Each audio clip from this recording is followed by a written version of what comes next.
ಆಗ್ಯಾವ, ನನಗೊಂದು 10,000 ರೂಪಾಯಿ ಸಾಲ ಕೊಡ್ರಿ. ನನಗ ಒಂದು 10,000 ರೂಪಾಯಿ ಸಾಲ ಕೊಡ್ರಿ ಅಂತ ಆ ಸೇಠಿ ಹೇಳ್ತಾನ, ಸುಮ್ಮನೆ ಸಾಲ ಕೊಡ್ಲಾಕ ಬರಂಗಿಲ್ಲಪ್ಪ, ಏನಾದ್ರೂ ಸಾಮಾನು ಒತ್ತಿಡು, ಬಂಗಾರ ಇದ್ರು ಒತ್ತಿಡು ಅಂತ. ಅವ ಶರ್ಮ ಅಂದ, ನನ್ನ ಬಳಿ ಬಂಗಾರ ಇದ್ರೆ ನಿನ್ನ ಬಳಿ ಸಾಲ ಕೇಳೋಕೆ ಮಾಡ್ಬಿಟ್ಟೆ. ನನ್ನ ಬಳಿ ಏನು ಇಲ್ಲ, ನನಗಿಲ್ಲಿ ಯಾರು ಕೂಡ ಇಲ್ಲ. ನಾ ಊರಿಗೆ ಹೋದ್ಮೇಲೆ ಬಡ್ಡಿ ಸಂಘ ಕೊಟ್ಟು ಕಳಿಸ್ತೀನಿ. ಕೊಡಂಗಿಲ್ಲ, ಯಾರಂತ ಗೊತ್ತಿಲ್ಲ, ಯಾವ ಅಂತ ಗೊತ್ತಿಲ್ಲ, ಸುಮ್ಮನೆ ರೊಕ್ಕ ಹೆಂಗ್ ಕೊಡ್ಬೇಕು ಕೊಡಂಗಿಲ್ಲ, ಏನಾರ ಒತ್ತಿಡು. ಏನು ಸಿಗ್ಲಿಲ್ಲ. ಕಡೆಗೆ ಅವ್ರ ಕೃಷ್ಣ ಶರ್ಮ ವಿಚಾರ ಮಾಡಿದ್ರು. ನೀವು ವಿಚಾರ ಮಾಡಿ, ಏನ್ ವಿಚಾರ ಮಾಡಿದ್ರ, ಸ್ವಾಮಿ ನನ್ನ ಮೇಲೆ ಒಂದು ಸಾಮಾನ ಅದ, ನೀವು ಒತ್ತಿ ಇಡ್ಬೋದಿಲ್ಲ ಅಂತ ಕೇಳಿದ್ ನಾವು. ಏನ್ ಬಂಗಾರ ಅದ, ಏನ್ ರೊಕ್ಕ ಅದ, ಆಸ್ತಿ ಅದ, ಒಂದು ಸಾಮಾನ ಅದ, ನೀವು ಒತ್ತಿ ಇಡ್ಬೋದಿರಿ ಏನು ಅಂತ ಕೇಳಿದ್ ನಾವು. ಸೇಡ್ಸಿ ಕೇಳಿದಂತ, ಏನು ಒತ್ತಿರ್ತಂತ ಹೇಳಿದ್ರಂಗ, ನಾ ಬಹಳ ದಾನ ಮಾಡಿ, ನಾ ಬಹಳ ಪುಣ್ಯ ಮಾಡೀನಿ, ಬಹಳ ಧರ್ಮ ಮಾಡೀನಿ, ನಾ ಮಾಡಿದ ಪುಣ್ಯ ಬಹಳ ಅದ ನನ್ನ ಹೊಟ್ಟೆ. ನನ್ನ ತಲೆ ಕುಂತದ ನಾ ಮಾಡಿದ ಪುಣ್ಯ ಎಷ್ಟು ಮಾಡಿದಂತ, ನನ್ನ ಪುಣ್ಯ ಒತ್ತಿ ಇಡ್ತೀನಿ ಇಡುವುದ್ರ ಅಂತ ಕೇಳಿ ನಾವು. ನಾನು ಮಾಡಿದ ಪುಣ್ಯ ಒತ್ತಿ ಇಡ್ತೀನಿ. ಜಗತ್ತಿಗೆ ಯಾರನ್ನ ಪುಣ್ಯ ಒತ್ತಿದ್ರು ಶೆಡ್ಜಿಗೆ ಬಗ್ಗೆ ಬಹಳ ಕನಿಕರ ಬಂತಂತ, ಪಾಪ ಬಹಳ ಚಲೋ ಬಂತ. ಆಯ್ತಪ್ಪ ನಿನ್ನ ಪುಣ್ಯ ಒತ್ತಿಡೋಣ. ಪುಣ್ಯ ಹೆಂಗ್ ಗೊತ್ತಿಡು, ಅದೇ ಸಾಮಾನ ಒಂದು ಕಾಗದ ತಗೊಂಡಂತ, ನಾನು ರಾಳಪಲ್ಲಿ ಕೃಷ್ಣ ಶರ್ಮ ಎಂಬವ ನಾನು ಶೆಡ್ಜಿಯವರಿಗೆ ನಂದಿ ಬಸವಣ್ಣನ ಸಾಕ್ಷಿಯಾಗಿ, ಎಲ್ಲಾ ದೇವರ ಸಾಕ್ಷಿಯಾಗಿ ನಾನು ಮಾಡಿದಂತ ಪುಣ್ಯವನ್ನ ಒತ್ತಿ ಇಟ್ಟು 10,000 ರೂಪಾಯಿ ಸಾಲ ತಗೊಂಡಿನಿ, ಬಡ್ಡಿ ಸಂಘಟ ಕಳಿಸ್ತೀನಿ, ಇದಕ್ಕೆ ದೇವರೇ ಸಾಕ್ಷಾತ್ ಬರೋಣ. ಆ ಪುಣ್ಯವನ್ನು ಒತ್ತಿಟ್ಟು ಕೊಟ್ಟಂತ ಅವ 10,000 ರೂಪಾಯಿ ಸಾಲ ಕೊಟ್ಟ. ನೋಡು, ದೇವ್ರ ಸಾಕ್ಷಿಯಾಗಿ ಬರ್ದಿದಿ, ನೋಡ್ರಿ ಅಂದ. ಆ ರಾಮಪಲ್ಲಿ ಕೃಷ್ಣ ಶರ್ಮ ರೊಕ್ಕವನ್ನು ತೆಗೆದುಕೊಂಡು ಎಲ್ಲ ಪ್ರವಾಸ ಮಾಡಿ ತನ್ನ ಊರಿಗೆ ಹೋಗ್ತಾನೆ. ರಾಮಪಲ್ಲಿಗೆ ಹೋಗಿ 1-2 ತಿಂಗಳು ಬಿಟ್ಟು ಆ 10,000 ರೂಪಾಯಿ ಬಡ್ಡಿ ಹಾಕಿ ಆ ಮನಿ ಆರ್ಡರ್ ಮಾಡಿದ್ದು ಬರೋದು ಒಂದು ಲೆಟರ್ ಬರೋದು ಅಂತ ಹುಡುಗ, ಶೇಡ್ಜಿಯವರೇ ನಿಮ್ಮ ಊರಿಗೆ ಬಂದಾಗ ನನಗೆ 10,000 ರೂಪಾಯಿ ಸಾಲ ಕೊಟ್ಟಿದ್ರಿ, ಬಡ್ಡಿ ಸಂಘಕ್ಕೆ ನಿಮ್ಮ ರೊಕ್ಕ ವಾಪಸ್ ಕಳಿಸೀನಿ, ನಿಮ್ಮ ರೊಕ್ಕ ನೀವು ತಗೋರಿ, ನನ್ನ ಪುಣ್ಯ ವಾಪಸ್ ಕೊಡ್ರಿ ಅಂತ ಕೊಡೋಣ. ನಾ ಪುಣ್ಯ ಒತ್ತಿ ಇಟ್ಟಿನಲ್ಲ, ಆ ಪುಣ್ಯವನ್ನು ವಾಪಸ್ ಕೊಡ್ರಿ ಅಂತ ಲೆಟರ್ ಬರೋದಂತ. ಆ ಶೇಡ್ಜಿ ಏನ್ ಮಾಡಿದ್ರೆ ಗೊತ್ತನ್ರಿ, 10,000 ರೂಪಾಯಿ 20,000 ರೂಪಾಯಿ ಹಾಕಿ ಅವ್ನಿಗೆ ವಾಪಸ್ ಕಳಿಸಿ ಮತ್ತೊಂದು ಲೆಟರ್ ಬರೋದಂತ. ಇನ್ನ 50,000 ರೂಪಾಯಿ ಕೊಡೋದು ಕೊಡ್ತೀನಿ, ನೀ ಮಾಡಿದಂತ ಪುಣ್ಯ ಮಾತ್ರ ನನ್ನ ಬಳಿ ಇರಲಿ ಅಮ್ಮ. ನೀ ಮಾಡಿದಂತ ಪುಣ್ಯ ಮಾತ್ರ ಕೊಡಂಗ ಅಂದ್ರೆ ಜಗತ್ತಿನೊಳಗೆ ಪುಣ್ಯಕ್ಕೆ ಎಷ್ಟು ಬೆಲೆಯ. ಬಹಳ ಮಂದಿ ಕಾಶಿಗೆ ಹೋದಾರೆ, ಮಂದಿ ಬರ್ತಾರೆ ನಮ್ಮಲ್ಲಿ. ಗಂಡ ಹೆಂಡತಿ ಬಂದಿದ್ರು, ಅಪ್ಪವ್ರೆ ನಾವು ಕಾಶಿಗೆ ಹುಟ್ಟಿವ್ರಿ. ಅದು ಯಾಕೆ ಹುಟ್ಟಿದ ಅಂತ ಕೇಳಿದೆ. ಕಂಡಪಟ್ಟಿ ಪಾಪ ಮಾಡಿವ್ರಿ, ಬಿಟ್ಟು ಬರ್ಲಕ್ ಹೊಂಟು. ಪಾಪ ಮಾಡಿ ಕಾಶಿಗೆ ಹೋಗ್ತಾರೆ, ಬಿಟ್ಟು ಬರ್ಲಕ್. ದಯವಿಟ್ಟು ನೀವು ಹೇಳ್ತೀನಿ, ಪಾಪದ ಕೆಲಸ ಮಾಡಿ ಬಿಟ್ಟು ಬರ್ಲಕ್ಕ ಕಾಶಿಗೆ ಹೋಗ್ಬೇಡ್ರಿ, ಪುಣ್ಯ ಮಾಡಿ ಹೋಗ್ರಿ. ಪುಣ್ಯವನ್ನು ಮಾಡಿ ಕಾಶಿಗೆ ಹೋಗ್ರಿ.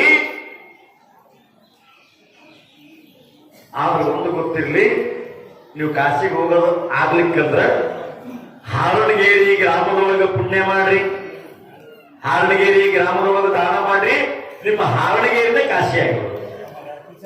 ನಾವಿರ್ತಕ್ಕಂಥ ಊರು ಕಾಶಿ ಆಗ್ತದ ಅಂತ ರಾಳಪಲ್ಲಿ ಕೃಷ್ಣ ಶರ್ಮ ಪುಣ್ಯವನ್ನು ಮಾಡಿ ತನ್ನ ಗ್ರಾಮವನ್ನ ಕೈಲಾಸವನ್ನಾಗಿ ಮಾಡಿದ. ಇವತ್ತ ಈ ಜಾತ್ರೆ ನಡೆದದು ಅಂದ್ರ ಎದರ್ಲಿಂದ ನಡೆದದು ಅಂದ್ರ ನೀವು ಮಾಡಿದಂತ ಪುಣ್ಯ, ನೀವು ಕೊಟ್ಟಂತ ದಾನ. ನೀವು ಯಾರು ದಾನ ಮಾಡ್ಲಿಕ್ಕೆ ಕೆಲಸ ಹೆಂಗೆ ನಡೀತದ,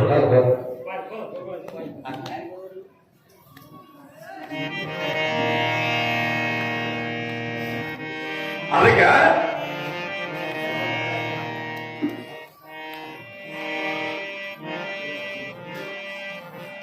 ಕುಟುಂಬ ಕಾಲದಲ್ಲಿ ಕೊಟ್ಟುಣಲು ಕಲಿಯದೆ ಹೋದರೆ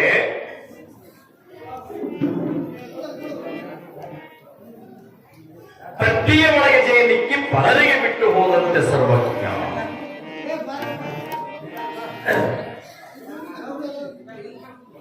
ದೇವರು ನಮಗೆ ಸಂಪತ್ತು ಕೊಟ್ಟ, ಯಾಕೆ ಬಹಳ ಶ್ರೀಮಂತ ತಿಳ್ಕೋಬೇಕಂತ ರೊಕ್ಕ ಯಾಕೆ ನಮ್ಮಲ್ಲಿ ಜಮಾ ಆಯ್ತಂದ್ರೆ ದಾನ ಮಾಡ್ಲಿಕ್ಕೆ. ದಾನ ಮಾಡ್ಲಿಕ್ಕೆ ರೊಕ್ಕ ಜಮಾ ಆಯ್ತು ಅಂತ ತಿಳ್ಕೋಬೇಕು. ನೀವು ಎಷ್ಟು ಕೊಡ್ತೀರಿ ಅದ್ರ 100 ಪಟ್ಟಾಗಿ ಬರ್ತದೆ, ಅನುಮಾನ ಇಲ್ಲ. ನಾವು ಎಷ್ಟು ಉಳಿಸ್ಬೇಕಂತೀವಿ ಅದ್ರ 100 ಪಟ್ಟು ಹೋಗ್ತದೆ. ಒಬ್ಬ ಮನುಷ್ಯ ಏನ್ ಮಾಡ್ತಿದ್ದಂತ ದೇವ್ರಿಗೆ ಪೂಜೆ ಮಾಡ್ತಿದ್ದ, ನಾನು ದೇವರಿಗೆ ಗಂಟಿ ಬಾರಿಸಿ ಉದ್ರಿ ಕಟ್ಟಿ ಬೆಳತಿದ್ದಂತ. ಪೂಜೆ ಆದ್ಮೇಲೆ ಉದ್ರಿ ಕಟ್ಟಿ ಆಡ್ತಿದ್ದ. ಒಂದು ಉದ್ರಿ ಕಟ್ಟಿ 3 ತಿಂಗಳು ಮಾಡ್ತಿದ್ದ. ಬಹಳ ಮಂದಿ ಇರ್ತಾರೆ. ಪೂಜೆ ಮಾಡಿದ್ರೆ ದೀಪ ಆರಿಸ್ತಿದ್ದ. ಒಂದು ಸಲ ಎಣ್ಣೆ ಹಾಕಿಬಿಟ್ಟಂದ್ರೆ 1 ವರ್ಷ ಹೋಗ್ತಿತ್ತು. ಇಷ್ಟೆಲ್ಲ ಮಾಡಿ ಉಳಿಸೋದೇ ಏನು ಮನುಷ್ಯ? ಅದಕ್ಕ ದಾನವಿಲ್ಲದ ಮನೆ ದೊಡ್ಡದಿದ್ದರೆ, ಪ್ರೇಮವಿಲ್ಲದ ಊಟ ಅಮೃತ ಮನೆ. ಆ ಮನುಷ್ಯ ಏನ್ ಮಾಡಿದಂತ ದೀಪ ಆರಿಸಿ ಉದಿರಿಕೆ ದೀಪ ಆರಿಸಿ ವ್ಯಾಪಾರಕ್ಕೆ ಹೋಗಿದ್ದಂತ. ಒಂದ್ ದಿವ್ಸ ಬಡಬಡ ಪೂಜೆ ಮಾಡಿದಂತ, ಅರ್ಜೆಂಟ್ ಫೋನ್ ಬಂತಂತ, ದೀಪನೂ ಆರಿಸಿಲ್ಲಂತ, ಉದಿರಿಕಟ್ಟೆ ಅಷ್ಟೇ ಇಟ್ಕೆ ಓಡೋಗ್ಬಿಟ್ಟಂತ ವ್ಯಾಪಾರಕ್ಕೆ ಹೋದಂತ. ಒಂದ್ 2-3 ಕಿಲೋಮೀಟರ್ ಹೋಗಿದ್ದಂತ ನೆನಪು ಬಂತಂತ. ಅರೇ ಎಂತ ದುಃಖ ಆಯ್ತು, ನಾ ಪೂಜೆ ಮಾಡಿ ನೀವು ಉದಿರಿಕಟ್ಟೆ ಆರಿಸ್ಲಾರ್ದೆ ಹೆಂಗೆ ಬಂದೀನಿ, ದೀಪ ಆರಿಸ್ಲಾರ್ದೆ ಹೆಂಗೆ ಬಂದೀನಿ ನೋಡ್ರಿ ಹೆಂಗ. ಏನ್ ಮಾಡ್ಬೇಕಂತ ತಿಳ್ಕೊಂಡು 4 ಕಿಲೋಮೀಟರ್ ಹೋಗೋದು ವಾಪಸ್ ಓಡಿ ಬಂದ.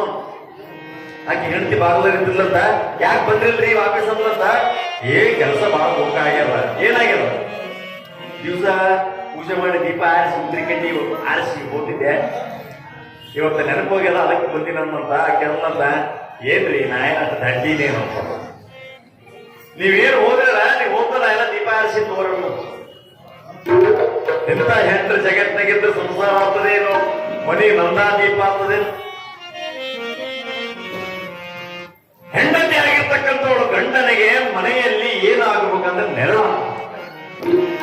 ಗಂಡ ಮಾಡುವಂತ ದಾನದಲ್ಲಿ ಕೈ ಜೋಡಿಸ್ಬೇಕು, ಗಂಡ ಮಾಡುವಂತ ಧರ್ಮದಲ್ಲಿ ಕೈ ಜೋಡಿಸ್ಬೇಕು. ಗಂಡ 100 ರೂಪಾಯಿ ಕೊಡ್ತೀರಿ ಜಾತ್ರೆಗೆ ಅಂದ್ರೆ 100 ಏನ್ರಿ 500 ಕೊಡೋಣ. ಯಾರನ್ನ ಪಟ್ಟಿ ಕೆಳಕ್ ಬಂದ್ರೆ 500 ಕೆಳಕ್ ಬಂದ್ರೆ 500 200 ಕೊಡೋಣ. ಹೆಣ್ತಿ ಇರ್ಬಾರ್ದು, 500 ಕೊಡ್ರಿ. 1000 ಕೇಳಿದ್ರೆ 2000 ಕೊಡ್ರಿ. ಭಗವಂತ ನಮ್ಗೆ ಏನು ಕಡಿಮೆ ಮಾಡ್ಯಾನ. ಅದಕ್ಕ ಕರಕ್ಕೆ ಭೂಷಣ ಯಾವುದು, ಈ ಕೈಗೆ ಸುಂದರವಾಗಿರ್ತಕ್ಕಂಥ ವಸ್ತು ಯಾವುದು ಅಂತ ಕೇಳಿದ್ರೆ ಬಂಗಾರ ಕಡಗ. ಬರೆಯುವಂತ ಪೆನ್ನಲ್ಲ, ಪಾಟ್ಲಿ ಬಿಲ್ವಾರಲ್ಲ. ಕೈಗೆ ಯಾವ್ದು ಚಂದ ಕಾಣ್ತದ, ನೀವು ಮಾಡುವಂತ ದಾನ ಬಹಳ ಚಂದ ಕಾಣುತ್ತದ. ಅದಕ್ಕ ಹಿಂದೆ ಅರಳುಗುಂಡಿಗೆಯ ಶರಣರಾಗಿರ್ತಕ್ಕಂಥ ಶರಣಬಸಪ್ಪ ಅಪ್ಪವರ ಕಾಲದೊಳಗಾಗಲಿ, ನವಲಗುಂದದ ನಾಗಲಿಂಗ ಸ್ವಾಮಿಗಳ ಕಾಲದಲ್ಲಾಗಲಿ, ಬೇಡಿದವರಿಗೆ ಬೇಡಿರ್ತಕ್ಕಂಥ ವಸ್ತುವನ್ನು ಕೊಟ್ಟು ಮಹಾದಾನವನ್ನು ಮಾಡಿ ದಾನ ಶೂರ ಅನ್ನಿಸ್ಕೊಂಡಾರ, ದಾಸೋಹಿಗಳನ್ನಿಸ್ಕೊಂಡಾರ. ಬಂಗಾರದ ಮೇಲ ಬೆಳ್ಳಿ ಮೇಲೆ ದುಡಿಬೇಕು, ದುಡಿಬಾರ್ದಂತಲ್ಲ, ಕಳಿಸ್ಬೇಕು, ಕಳಿಸ್ಬಾರ್ದಂತಲ್ಲ. ಬದುಕಲಿಕ್ಕೆ ಎಷ್ಟು ಬೇಕಷ್ಟು. ಇವತ್ತು ನಮಗೆ ಎಷ್ಟು ಕೊಟ್ಟರು ಸಾಲಂಗಿಲ್ಲ. ನಮ್ಮ ಬಿಜಾಪುರ ಜಿಲ್ಲಾದೊಳಗೆ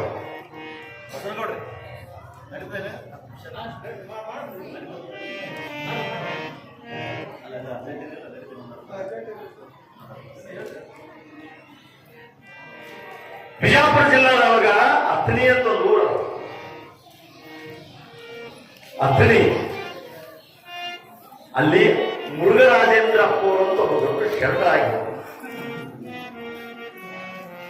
ಮುರುಘರಾಜೇಂದ್ರ ಅಪ್ಪವರು ದೊಡ್ಡ ಶರಣರಾಗಿ ಹೋದರು. ಅವರು ಇಡೀ ತಮ್ಮ ಜೀವನದೊಳಗೆ ಒಂದು ದಿವಸನೂ ಬಂಗಾರ ಮುಟ್ಟಲಿಲ್ಲ ಕೈಯಿಂದ. ಇಡೀ ಅವರ ಜೀವನದೊಳಗೆ ಒಂದು ದಿವಸನೂ ರೊಕ್ಕ ಮುಟ್ಟಲಿಲ್ಲ. ಕೈಯಿಂದ ದುಡ್ಡು ಮುಟ್ಟಲಿಲ್ಲ, ಕೈಯಿಂದ ಬಂಗಾರ ಮುಟ್ಟಲಿಲ್ಲ, ಕಣ್ಣಿಂದ ನೋಡ್ತಿದ್ದಿಲ್ಲ ಅವರು. ಇವತ್ತು ನಮ್ಮ ಕಡೆಗೆ 10 ರೂಪಾಯಿ ನೋಟ್ ಬಿದ್ರೆ ಒಂದು ತಾಸು ಕಾಯ್ಕೊಂಡು ದುಡ್ಡು ಮುಟ್ಲಿಲ್ಲ, ಜೀವನ ಪರ್ಯಂತ ಬಂಗಾರ ಮುಟ್ಲಿಲ್ಲ, ಸುಮ್ಮನೆ ಬದುಕಿದ್ರು ಶರಣರಾಗಿ. ಹಣವನ್ನ ಕಸ ಅಂತ ತಿಳ್ಕೊಂಡ್ರು, ಬಂಗಾರ ಹೇಸಿಗೆ ತಿಳ್ಕೊಂಡ್ರು. ಅಥಣಿ ಮುರುಘರಾಜೇಂದ್ರಪ್ಪ ಒಂದು ದಿವಸ ಏನಾಯ್ತಂತ, ಮುಂಜಾನೆ ಎದ್ದು ವಾಕಿಂಗ್ ಹೊಂಟಿದ್ರು. ಊರು ಬಿಟ್ಟು ಹೊರಗೆ ವಾಕಿಂಗ್ ಹೊಂಟಿದ್ರಂತ ಮುರುಘರಾಜೇಂದ್ರಪ್ಪ ಅವರು. ಊರು ಬಿಟ್ಟು ದೂರ ಹೋಗೋ ಟೈಮ್ನಾಗ ಸುಮ್ಮನೆ ಹೊಂಟಿದ್ರಂತ. ಪಟಕ್ಕಿನ ಕಣ್ಣಿಗೆ ಥಕ್ಕಂತ ಮಿಂಚಿ ಹೊಡೆದಂಗ ಆಯ್ತದ. ಏನಂತ ನೋಡ್ತಾರಂತ, ಒಂದು ದೊಡ್ಡದು ಬಂಗಾರ ಗಟ್ಟಿ ಬಿದ್ದಿತ್ತು, ತೆಳಗೆ ಬಿದ್ದಿತ್ತಂತ ಬಂಗಾರ ಗಟ್ಟಿ. ನೋಡಿದ್ರಂತ ಬಂಗಾರ ಬಿದ್ದದ, ಮುಟ್ಟಬೇಕಂತ ಜೀವನದಾಗ ಒಂದ್ ದಿವ್ಸ ಬಂಗಾರ ಮುಟ್ಟಿಲ್ಲ, ಜೀವನದಾಗ ಒಂದ್ ದಿವ್ಸ ರೊಕ್ಕ ಮುಟ್ಟಿಲ್ಲ. ಬ್ರಿಟಿಷ್ ನೋಡಿದ್ರಂತ ಬಂಗಾರ ಬಿದ್ದದ, ಬಹಳ ದೊಡ್ಡದು, 20-30 ತೊಲಿ ಗಟ್ಟ. ತಗೋಬೇಕಂತ ಅವ್ರು ಮುಟ್ಟಂಗೇ ಇಲ್ಲ ಬಂಗಾರ. ಬಂಗಾರ ಬಿಟ್ಟವರು, ಆಸೆ ಬಿಟ್ಟವರು ಏನ್ ಮಾಡ್ಬೇಕು ಬ್ರಿಟಿಷ್ ನೋಡ್ಕೊಂಡು ಕುಂತ್ರಂತ. ಅವ್ರ ಮನಸ್ಸಾಗ ಅನ್ಸ್ತಂತ, ಕೊಡಿ ನಾ ಹಂಗೆ ಹೋದಂದ್ರೆ ಯಾವ ದನಕಾರ ಕೊಡುದು ಅಂದ್ರ ನೆಲದಾಗ ಹೋಗ್ತದ. ಯಾರಿಗೇನೋ ಒಬ್ರಿಗೆ ತೋರಿಸ್ಬೋದು, ಯಾರಿಗೇನೋ ಒಬ್ರಿಗೆ ಬಂಗಾರ ಬಿದ್ದ ತಗೋರಿ ಅಂತ ಹೇಳ್ಬೇಕಂತ ಅಲ್ಲೇ ಕುಂತದ. ಆ ಬಂಗಾರ ಕುಂತದ. 1 ತಾಸ ಆಯ್ತು. ನೀವು ಕುಂದ್ರಂಗಿರಿ, ನೀವು ಮುಂದೊಂದು ಕೊಡ್ಬೇಕು. ಒಂದು ಬಂಗಾರ ಅಲ್ಲ, ₹100 ನೋಟ್. ನಂದಿ ಬೋಸ್ ರೋಡ್ ಒಂದು ದಾಟಿ ಹೋಗ್ತೇವೆ, ನಮ್ಗೆ ಸಿಕ್ಕ ಅದಕ್ಕೆ ನಮ್ಗೆ ಸಿಗಂಗಿಲ್ಲ, ನಮ್ಗೆ ರೊಕ್ಕ ಸಿಗಂಗಿಲ್ಲ, ಬಂಗಾರ ಸಿಗಂಗಿಲ್ಲ. ಯಾಕಂದ್ರೆ ಅದ್ರ ಮೇಲೆ ಆಸೆ ಇಟ್ಕೊಂಡು ಕುಂತೀವ. ನೋಡ್ತಾರ ಮುರುಘರಾಜೇಂದ್ರಪ್ಪ ಅವರು ಹಿಂಗೆ ಕುಂದ್ರಂತ 1 ತಾಸು, ಅರ್ಧ ತಾಸು. ಯಾರು ಬರ್ಲಿಲ್ಲ. 1 ತಾಸು ಆಯ್ತು, 2 ತಾಸು ಆಯ್ತು, 3 ತಾಸು ಆಯ್ತು, 4 ತಾಸು ಆಯ್ತು, ದಾಸರಾಯ್ತು. ಹಿಂಗೆ ಕುಂದ್ರಂತ. ಅವಾಗ ಒಬ್ಬ ಹೊಲದಿಂದ ರೈತ ಹೊಂಟಿದ್ನ, ಹೊಲ್ದಾಗ ಕಳೆ ಹೊಡೆದು ಒಬ್ಬ ರೈತ ಹೊಂಟಿದ್ನಂತ. ಅವನ ಹೆಸರು ಮಲ್ಲಪ್ಪ. ಏ ಮಲ್ಲಪ್ಪ, ಈ ಬಾರ ಮಲ್ಲ ಕರೆದ ಅಪ್ಪವರು. ಬಾಯ್, ಯಾಕಪ್ಪ ಯಪ್ಪ ಇಲ್ಲಿ ಕುಂತಿದ್ದಿಲ್ಲ ಮುರುಘರಾಜೇಂದ್ರಪ್ಪ? ಏನಿನ ಹುಚ್ಚ ಬಾಯಿಲಿ, ಬಾಯ್ ಯಾಕಪ್ಪ, ಬಾಯ್ ಬಾಯ್ ಯಾಕಪ್ಪ? ಕೋಡಿ ಬಂಗಾರ ಬಿದ್ದವನಲ್ಲಿ ಎಲ್ಲದಪ್ಪ? ಅಲ್ಲಿ ನೋಡಿ ಬಂಗಾರ ತುಕಡಿ ಬಿದ್ದದ, 20-30 ತೊಲಿ ಅದ. ಬೈ ಸಂಸಾರಕ್ಕೆ ಆಗ್ತದ,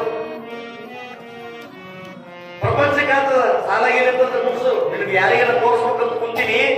4 ತಾಸು ಆಯ್ತಪ್ಪ, ಒಬ್ಬರು ಬಂದಿಲ್ಲ ಇಡತಕ್ಕ ಈ ದಾರಿ. 4 ತಾಸು ಆಯ್ತು, ಈ ದಾರಿ ಮೇಲೆ ಒಬ್ಬರು ಬಂದಿಲ್ಲ. ಯಾರಿಗೆ ಬಂಗಾರ ಬಿದ್ದದ ತೋರಿಸಿ ನಾವು ಹೋಗ್ಬೇಕಂತ ಕುಂತೀನಿ, ತಗೋಂದ್ರ. ಅವಾಗ ಮಲ್ಲಪ್ಪ ಹೇಳಿದಂತ, ಆ ಬಂಗಾರದ ಬಳಿ ಬಂದಂತ. ಬ್ರಿಟಿಷ್ ನೋಡಿದಂತ, ಆ ಬಂಗಾರ ಬ್ರಿಟಿಷ್ ನೋಡಿದಂತ. ಅದ್ರ ಮ್ಯಾಲ ಥೂ ಅಂತ ಉಳಿದಂತ, ಆ ಬಂಗಾರದ ಥೂ ಅಂತ ಉಳಿದಂತ. ಯಾಕಂತ ಕೇಳಿದ್ರಂತ, ಯಾಕೋ ಅಲ್ಲ ಬಂಗಾರ ಅದ್ರ ಮೇಲೆ ಉಳಿದಿಲ್ಲ ಅಂದ್ರಂತ. ಒಂದು ಮಾತು ಹೇಳ್ತಾನ, ಭಾಳ ಚಂದ ಹೇಳ್ತಾನ. ಯಪ್ಪ